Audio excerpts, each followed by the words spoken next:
So tell me about yourself. We've got 10 minutes apparently. Well, I was recently widowed. Oh, I'm sorry. How recent? A couple of days. So you're at the end of your grieving process. You seem to be holding up well. Hour 13 was rough, but I got through it. Okay. So is your wife actually in the ground, or did you blow off the burial? I'm not sure if they've tossed the dirt back in. I'm not really privy to the gravedigger's timetable on that, but for all intents and purposes, we can stick a fork in that relationship. So to recap, officially single, wife's body may or may not be in the ground. We can label her the ex-wife. Okay. So tell me more about yourself. Are you still able to perform sexually? Whoa! Is that a first date question? Perhaps not, but at my age, I'm way beyond the court and spark stage. Well, fair enough. But you should probably know that I recently had a double lung transplant. I'm not sure I would have opened with that. Cards on the table. Should we end up getting married, you should know that my end of life scenario will not be romantic. I'll slowly lose control of my faculties, as well as my bowels. How do you feel about bowel cleanup on an aging husband? You haven't dated much, have you? First date in 45 years. No judgment. But have you ever heard of the concept best foot forward? Your end of life scenario, I'd keep that on the down low, especially on the first date. But that's just me. So you're saying I have no game? I've seen better.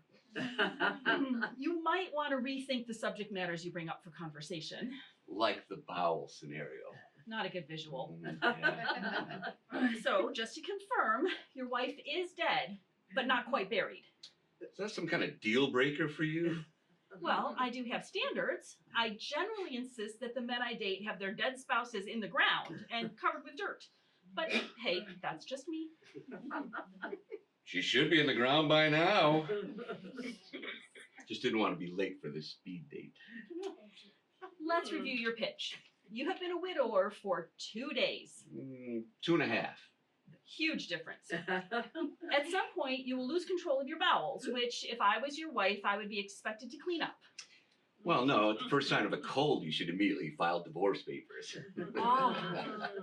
Okay, silver lining, exit strategy. I like that. So in our marriage vows, we would replace "till death us do part" with "at the first sign of a cold." Bingo! Is there anything else you want to add? I'm not sure how set up I am financially. I may be relying on the kindness of strangers or on a future wife. The hits just keep coming. Let's review your pitch. Your wife has been dead for 2 days. 2.5. Changes everything. At some point in the future, you may develop lung issues, bowel complications. You have a shaky financial future, and a former wife whose body may or may not still be warm. What's not to love?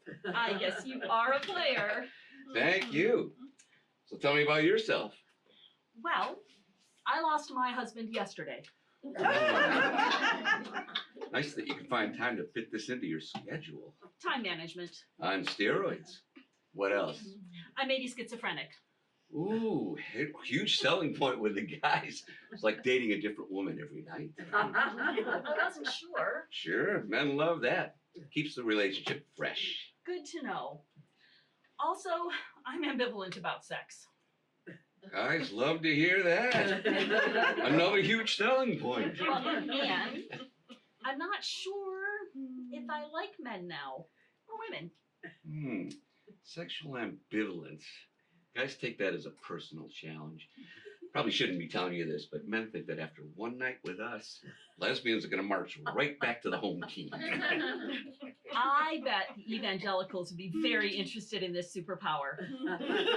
I don't think they're having much success with conversion therapy. And this sounds like a quick, effective, and economical solution to the lesbian outbreak. Oh, absolutely. This could be my side hustle. I'd be doing God's work. Evangelicals are going to love me. With God on your side! But I do have some reservations on your big reveal. I'm not sure that all that comes under the heading best foot forward. Wasn't sure. Still, you're shaping up to be quite the catch. What can I say? Ambivalence about sex. Can't emphasize enough what a winning hand that is with the guys. It gives men a challenge. Oh, we love challenges. So what else? Well,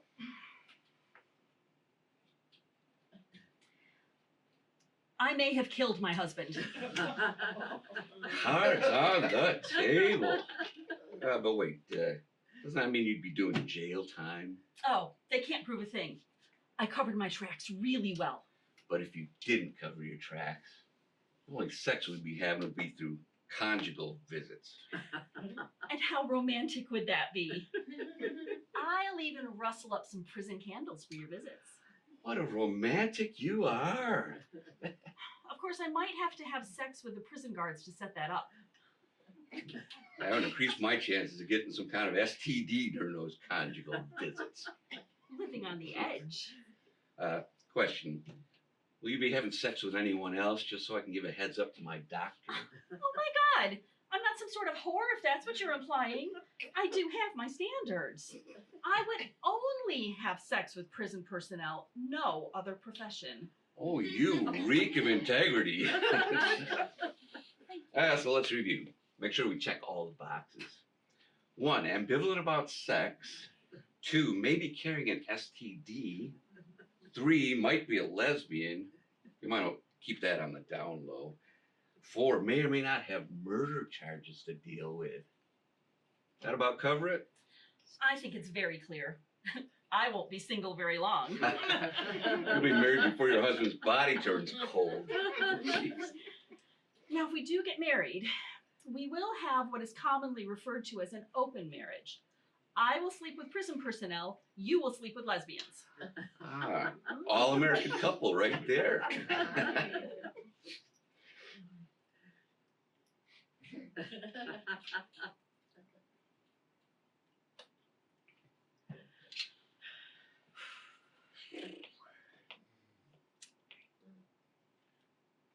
May I ask you a question? Sure. When did your wife pass? 4 years ago. Tell me about her. She was the most giving, loving person you'd ever want to meet. The love she gave out on a daily basis to me, our kids, our grandkids, the people she worked with, our friends. I was blessed and humbled by her. I adored her. I was in awe of her. She conducted her life as an art form. And she never let me breathe all this love in the air. And she never let me settle when our people around her settled. I'm a better man for it. I think of her every day. And how blessed I was to have spent 45 years with an angel from heaven. God graced me with that woman. She made my life full. She sounds wonderful. She was.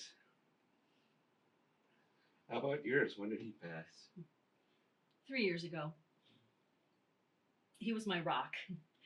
No matter what was happening, he was always so calm and optimistic. He never let me go to the dark side. And he worshipped me, which I could never understand. He saw a goodness in me that I couldn't see. I was blessed with a daily dose of unconditional love. It nourished my soul. He made me feel I could do anything. How do you replace someone like that? I guess you don't. How many years? 35 years. I've got a hole in my heart bigger than the Grand Canyon. We were both blessed. Heaven was kind to us. Say, you want to go for a drink? And miss meeting all these men with pacemakers and oxygen pumps? Only if you could tear yourself away. You buying? Well, as you may recall, until my lesbian side hustle kicks in, I'm on pretty shaky financial grounds. I guess you are buying. I guess I am. Okay, our first drink together.